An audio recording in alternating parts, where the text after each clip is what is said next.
কিছু গিফট আমরা ইউজ করতে পারি না, বাট তার মানে এটা কিন্তু ইউজলেস না। আজ আমি একটা পিন্টারেস্ট ইন্সপায়ার্ড অ্যাস্থেটিক ল্যাম্পশেড বানাতে চলেছি, তাও আবার মাটির বোতল দিয়ে।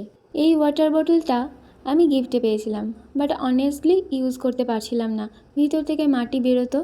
না ফেলে রেখে কিছু ক্রিয়েটিভ বানানো যাক, যেটা আমি ব্যবহার করতে পারবো, আর যে দিয়েছে তাকেও রেসপেক্ট জানানো হবে।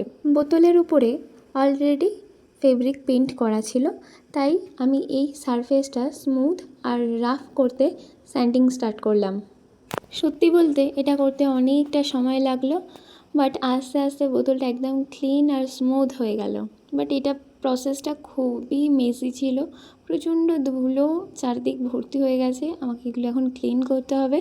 এরপরে কিছুক্ষণ আমি বোতলটা ভিজিয়ে রাখবো, কারণ ড্রিল করার সময় জলের মধ্যে রেখে ড্রিল করলে এটা ফেটে যাওয়ার চান্স কম থাকে।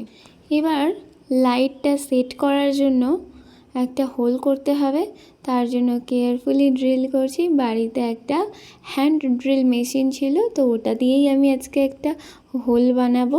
এই ফার্স্ট টাইম এই ড্রিল মেশিনটা ইউজ করলাম।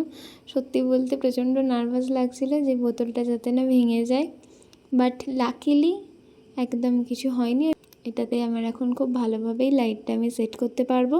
Preparation part finally done. Next পার্টে ফাইনাল লুক শেয়ার করবো তোমাদের সাথে। So stay tuned with us and follow Anu ওয়েবস।